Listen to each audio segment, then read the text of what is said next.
Welcome to Lost Relation Chronicles.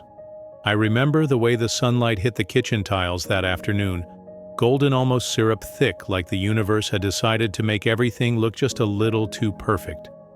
It poured through the windows and made the counters glow, turned the dust in the air into glitter. One of those soft spring days, where the breeze feels like it's whispering, something good is about to happen. It was Friday, April 16th. We just made the final mortgage payment. The week. Before 15 years, 2 jobs, one refinancing more nights of ramen and stale coffee than I'll ever admit to anyone, but we'd done it the house. Our house was finally ours. I stopped on the porch for a second, grocery bags digging into my fingers, and looked at the little crack above the doorframe, that damn crack I kept meaning to fix for years, but never quite got around to the kids had painted on the mailbox. Tiny sunflowers, lopsided smiley faces, hearts with uneven lines. I'd never corrected them. I thought it was sweet. I remember thinking, this is it. This is what all that grind was for.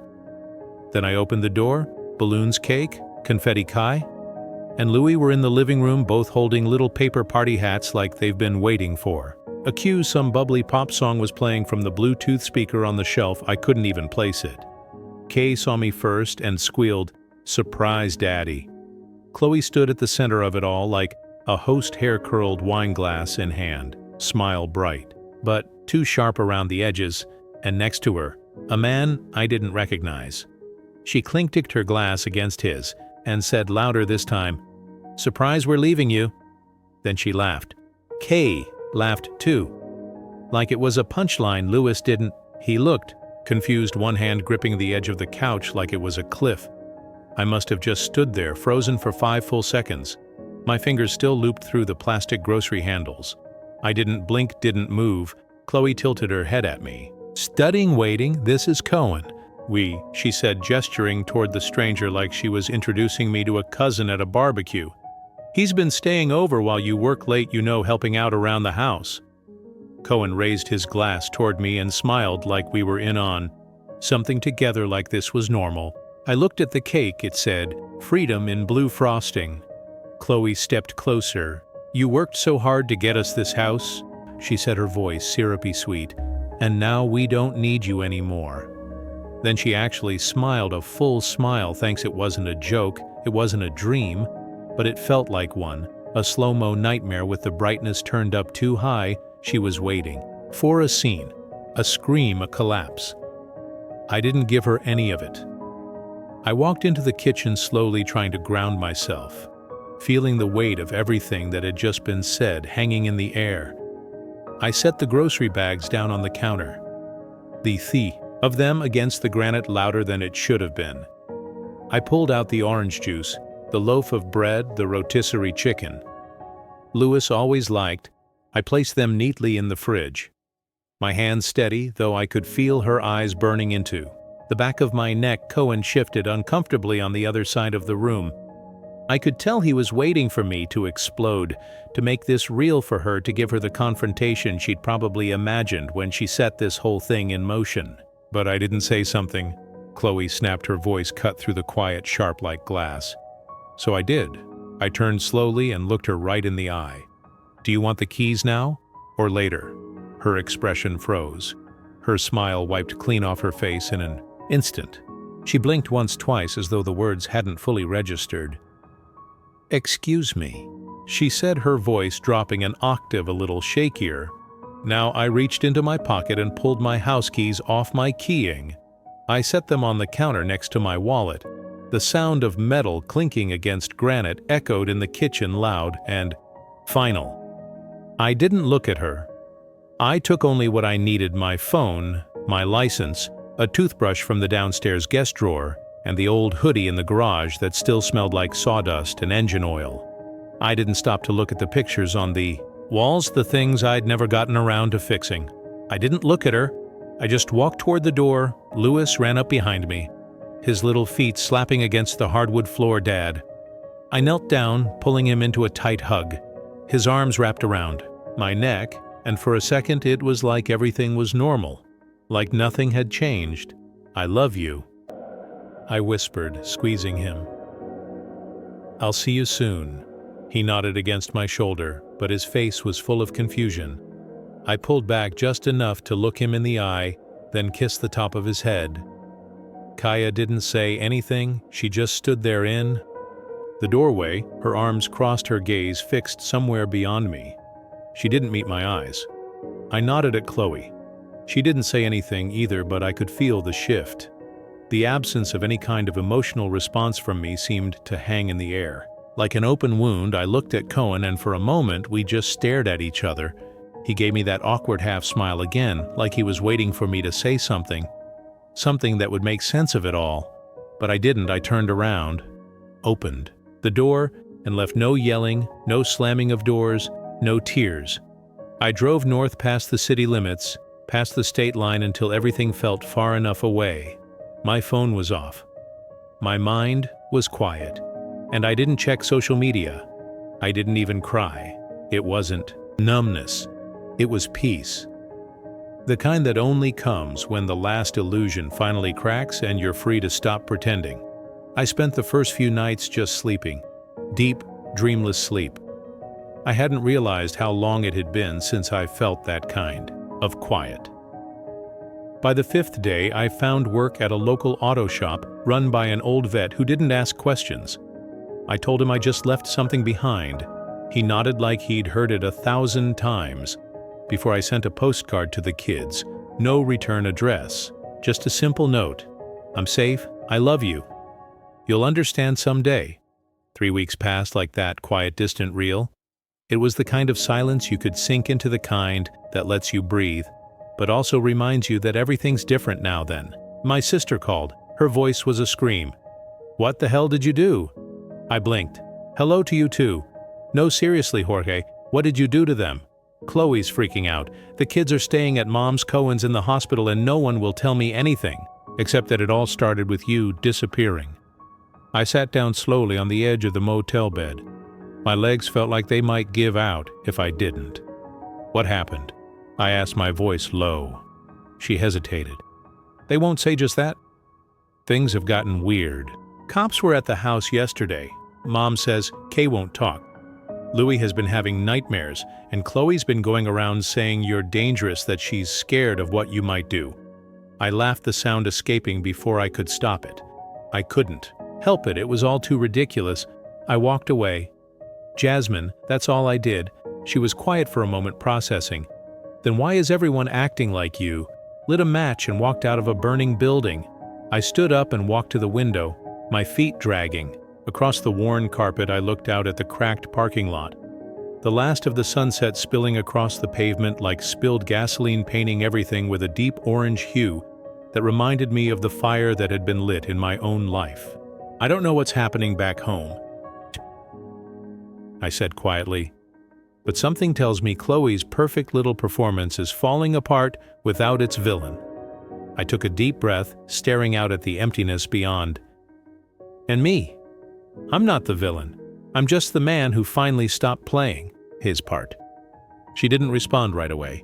I could hear her breathing on the other end of the line, like she was trying to find the right words. "I don't know where I'm going," I said, my voice steady, "but I know I'm not staying where I'm not wanted." I could feel the tension in the air, the weight of everything unsaid. Then came the second part of the conversation. "Some folks asked why you didn't fight for custody immediately." I leaned against the window frame, letting my gaze wander to the horizon. "Please understand," I began. My voice, controlled, disappearing, wasn't giving up. It was gathering myself. The court system rewards composure, not chaos. I paused, feeling the words settle in my chest like the first time I said them aloud. "And now that she's unraveling, that's not my doing," I said, my voice quiet but firm. "That's just gravity. I haven't spoken to Cohen, but from what my sister heard, he's been trying to get out of something he didn't realize he signed up for. Apparently Chloe had him listed as a cohabiting partner in some insurance paperwork, and that paperwork's come back to bite him badly. The story isn't over, but the mask is slipping, and the people who clapped for her surprise party, they're starting to look around and wonder if maybe they clapped too soon. It's been 11 days since my sister's call, and I haven't stopped watching the fallout. Not in anger, not with glee, just observation, like watching. The aftermath of a storm that ripped through a town you used to live in. Let me back up. The day after Jasmine called me screaming. I finally turned my phone back on. Dozens of missed calls, voicemails, and texts. Not just from her, but from numbers. I didn't recognize numbers I hadn't seen in years, and even a few that rang local from the county we moved away from. Over a decade ago, I didn't respond to any of them. Instead, I drove 2 hours east to a small town where nobody knows me. Got a post. Office box. Clean, untraceable. I'm moving like someone who's learned just how easily your whole life can be weaponized against you.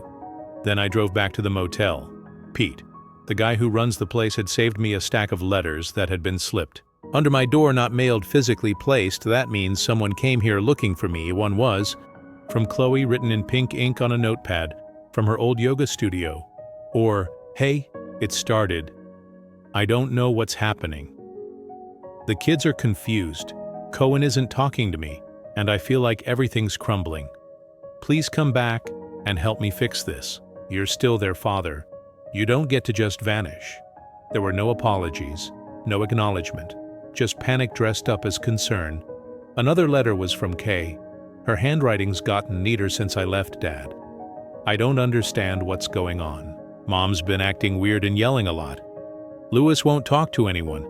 I keep having to go to Grandma's house after school, and no one tells me why I miss you. Please come home. That one nearly broke me. But what really got me, what really told me that everything Chloe had built was starting to rot. It was the third letter. It wasn't from Chloe or Kaya. It was from someone else. Someone who had clearly been at that surprise party. Someone who had been applauding Chloe's big reveal only a few weeks ago. The letter was short. Jorge, I hope you're doing all right. I'm not sure if you know this, but Chloe's been saying things. Things that just don't sit right. I don't know if you remember me, but I was the one who asked about the housewarming party. Plan's the one she called too curious when I asked about the mortgage anyway. I think you should know things are getting out of hand. People are starting to question what she's told them. I don't know if it'll help, but maybe you should know that. We're all starting to wonder if she's as put together as she lets on. Take care. That last part felt like a weight, like something solid breaking under the pressure. The people who had clapped for her, who had bought into her perfect narrative, were starting to look at her with doubt. And for the first time in weeks, I felt something deep inside me settle. It wasn't relief. It wasn't joy. It was just realization. Her walls were coming down and the cracks they were showing. It was a voicemail from Cohen's ex-wife. I didn't even know he had one. She spoke calmly, clearly, like someone used to being ignored until it was too late. If you're listening to this, Jorge, I just want you to know you're not crazy. Chloe and Cohen have a pattern. I don't know how much she's told you, or what she's told your kids, but I've seen her type before. My son's been dragged into messes like this before. Keep your head down. Document everything and don't let them paint you into a corner. That voicemail lingered in my head longer than it should have. I didn't know if she was trying to warn me or just reaching out from a place of genuine concern, but something in the way she spoke, it wasn't frantic, it wasn't panicked, it was too calm, too steady. That's when I started digging, quietly. Patience had always been my strength. I knew a hardcore lawyer who specializes in divorces. Ron Jeremy. We drifted apart years ago, but he owed me a favor. I called him up, explained only what was necessary. He told me 3 things that, when combined, set a cold, heavy knot in my stomach. The moment Chloe declared you missing or abandoning the family, he said, she likely filed for emergency custody if she claimed you were unstable or dangerous. And she had even a shred of corroboration, text messages, witness statements. It could hold weight temporarily. But the moment that narrative cracked, the court would turn their eyes hard on her. That last part made my blood run a little colder. I kept waiting for cracks, and just like clockwork, they started to show. The first one was small but significant. The kids were pulled from school for a full week. No explanation given to the administration, which raised flags. Lewis had been seen crying in class. Kaya got into a fight with a classmate and reportedly screamed, "You're lying, my dad isn't a monster." Yeah, I couldn't help but picture her standing there shouting in the face of someone who clearly didn't understand what was happening. She wasn't a monster, she was just lost, just like I was then. Cohen got hospitalized again. This time, it was accidental. According to Chloe, she claimed he slipped on the stairs, but the ER nurses were suspicious. So was his brother, who showed up at the hospital and refused to let Chloe back in the third crack. Though the one that really made my eyes narrow came a few days later. Chloe tried to file a restraining order against me. Filed it after I'd already been gone for over 3 weeks. Cited emotional instability, verbal threats, and even hinted that I was building something dangerous in the garage. I laughed. When I heard that the garage was my workshop, I built Lewis's treehouse in there. I fixed up Chloe's bike in there. The only dangerous thing I'd ever built in there was a poorly painted bookshelf that collapsed under its own weight, but she made. It sounded like I was stockpiling weapons. The judge denied it. No evidence. I guess maybe truth matters somewhere. After all, the last straw came when Jasmine called again. Not screaming this time, but crying. I could barely make out her words through the sobs. "She tried to leave the kids here," she said, her voice breaking. Set at Mom's house for a weekend trip, but she never came back. "It's been 4 days. Jorge Ka is scared. Luis won't sleep unless I sit in the hallway. What the hell is she doing?" I didn't respond right away. Part of me was still reeling, trying to absorb the magnitude of it all, but that same morning I got a message on Signal unmarked. No name, just a video. I hesitated before clicking play, and there she was. Chloe sitting at some upscale restaurant, champagne in hand. Laughing across from her was a man I recognized, Dennis, our former neighbor, the one who'd moved away for a job opportunity 2 years ago. In the video, Chloe was flirting, saying things like, "I never should have settled down so young. I need a partner who matches me." She laughed again, a sound I hadn't heard in months behind her, though sitting at a nearby table was Kaya, my daughter, headphones in, looking miserable. Kaya wasn't even with her mom. She was just abandoned there alone while Chloe played the part of the free-spirited woman she turned herself into. And my son Lewis, she left him with my mother, claiming she was too depressed to parent. I couldn't believe it. I had to do something. I sent the video to Ron, hoping he would have some insight. His reply was quick, simple. Leverage. That night, I made a decision. I went home. Not to the house. Not to Chloe. I went to my mom's. Louie was asleep when I got there. Ka wasn't. She ran to me the moment I walked through the door. No words, just a tight hug. She didn't need to say anything. I could feel it in her fear, confusion, and maybe even a little relief. I held her tight. And that's when I knew Chloe wasn't just unraveling. She was detonating. She was burning through every last bridge, every lifeline, every illusion of the perfect life she'd built. She thought I'd come back to put out the fires. But I'm not the firefighter anymore. I'm the man documenting the damage. I've started filing for full custody. I've got proof fraud, lies to family court. And with everything, she's handed me photos, witnesses' letters. I've built the case brick by brick. I meet with the judge next Thursday. Something tells me the woman who threw a freedom party when the mortgage cleared is about to learn what freedom really costs. Stay tuned, because I'm not running. I'm rebuilding. And this time I'm laying the foundation in stone. I'm not a man for theatrics, but sometimes reality doesn't care what kind of man you are. Sometimes it writes the show for you. And all you have to do is show up. Thursday morning was cold. Not the kind of cold that bites, just the kind that makes your hands ache. I wore my oldest jacket, the one with the frayed sleeve and the oil stain on the cuff.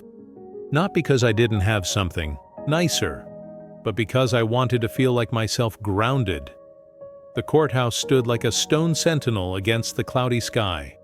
Inside, it was all dull lights, cold floors, the buzz of vending machines, and echoes of lawyers shuffling papers. I walked in, alone. No entourage, no dramatics. Chloe was already there, dressed like grief, black dress hair, pinned, minimal makeup, and fake fragility. Dialed up to 11, she was flanked by a young, smug, expensive lawyer and her mother who refused to meet my eyes. Sign of Cohen. No sign of our kids.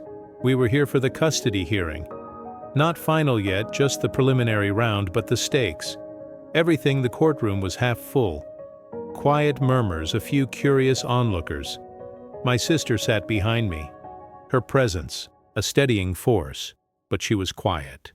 Ron, my friend-turned-lawyer, stood beside me. Organized, calm, lethal. The judge entered a few minutes late 50s, silver hair glasses that slid halfway down his nose. He looked over the paperwork like it was just another Thursday, then looked at us. "Let's begin," he said.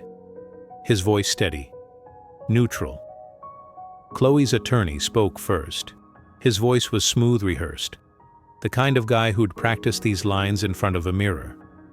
He painted a picture of a husband who had abandoned his family, a father who withdrew emotionally and financially, a man who might be experiencing delusions and instability.